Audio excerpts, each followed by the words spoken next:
کہ دجال دجل سے ہے، اور دجل فریب کو کہتے ہیں. تو جو دجال ہوگا وہ بہت بڑا فریبی ہوگا، اور فریب میں بہت ماہر ہوگا، اور اس کے ساتھ جو دجالی نظام ہے یہ بھی فریب میں کافی آگے ہیں. اس وجہ سے اپنے آپ کو اس سے بچانا بہت ضروری ہے، اور اپنے تعلق والوں کو بھی، کیونکہ دجالی نظام کا پہلا اٹیک جو ہوتا ہے وہ ایمان پر ہوتا ہے. یہی وجہ ہے کہ دجال جو کہے گا وہ یہی کہے گا کہ مجھے اللہ مانو، مجھے خدا مانو، اور ایسے ایسے کام کرے گا جو مخیر العقول ہوں گے، یعنی بہت زیادہ عقل کو متحیر کرنے والے ہوں گے. کیونکہ 3 قسم کی چیزیں ہیں. ایک کو معجزہ کہتے ہیں جو انبیاء کرام کے ہاتھ پر اللہ پاک کرواتے ہیں، جس سے انبیاء کرام کی نبوت ظاہر ہوتی ہے. اور ایک جو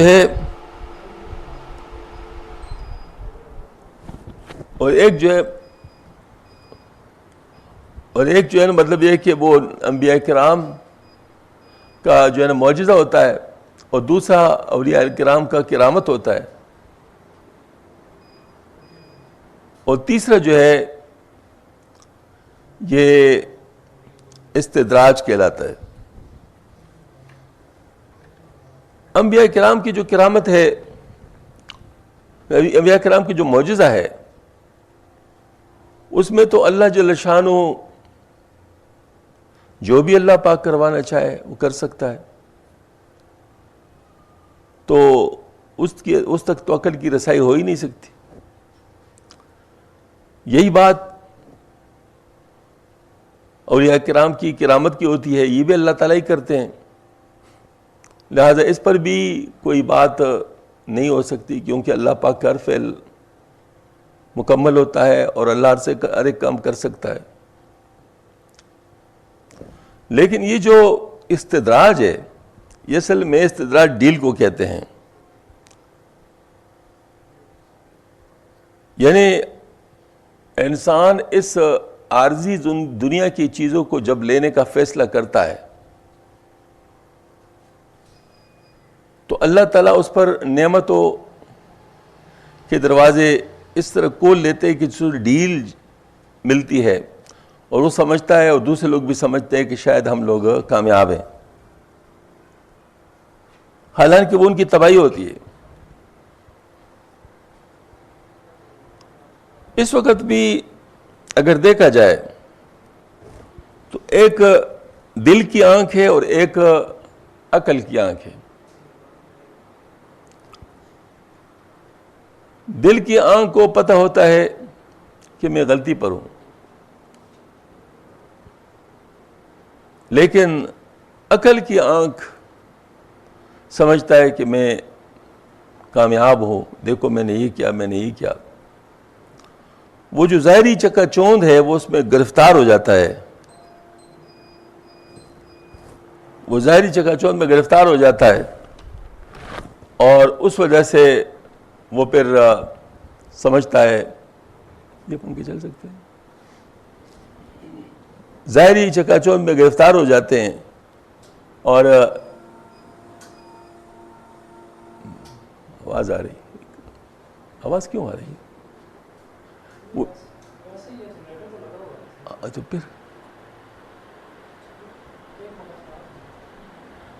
یہ ظاہری چکا چوند میں گرفتار ہو جاتے ہیں اور سمجھتے ہیں کہ ہم بڑے کامیاب ہیں، حالانکہ کامیابی تو آخرت کی ہوتی ہے. اس لحاظ سے وہ جو ہے نا مطلب اس دھوکے میں پڑ جاتے ہیں اور یہی استدراج کا نتیجہ ہوتا ہے۔ تو اس وقت اگر دیکھا جائے تو یہود جو ہے وہ جینیٹیکلی چونکہ انبیاء کرام کی اولاد ہے، اور انبیاء کرام عالی خاندانوں سے ہوا کرتے تھے، اس وجہ سے ان کے اندر بڑی اونچی صفات ہوا کرتی تھی۔ اب اگر کوئی شخص حق راستے سے ہٹ جائے تو اللہ تعالیٰ نے ان کو جو دنیا کی چیزیں دی اس کو تو واپس نہیں لیتے، لیکن وہ جو حق کا راستہ ہے وہ گم کر لیتے ہیں، آخرت میں ان کا کچھ بھی نہیں ہوگا۔ یا یوں سمجھ لیے کہ انہوں نے دنیا کے بدلے آخرت کو بیچ دیا، اور یہ بہت ہی گھاٹے کا سودا ہے، قرآن پاک میں آتا ہے۔ تو یہ پھر ان کی مثال ایسی ہو جیسے شیطان عبادت میں بہت آگے تھا، طاعات میں بہت آگے تھا، لیکن اس کی نیت عاجلہ کی تھی، یعنی وہ اس دنیا میں خلافت حاصل کرنا چاہتا تھا۔ جس وقت اللہ پاک نے خلافت آدم علیہ السلام کو عطا فرمائی تو اس کو بڑھا، اور حسد کی وجہ سے اس نے آدم علیہ السلام سجدہ نہیں کیا جیسے کہ اللہ پاک کا حکم تھا۔ تو اللہ پاک نے اس سے پوچھا کہ میں نے جب حکم دیا تو نے کیوں سجدہ نہیں کیا اس کو؟ تو اس نے کہا کہ میں اس کو کیسے سجدہ کرتا، حالانکہ تو نے مجھے آگ سے پیدا کیا، اس کو مٹی سے، یعنی میں اس سے افضل ہوں۔ تو اللہ پاک نے اس کو مردود کر کے نکال دیا۔ پھر جب مردود ہو گیا تو اس نے مہلت مانگی، تو اللہ پاک نے اس کو اس وقت تک مہلت دے دی۔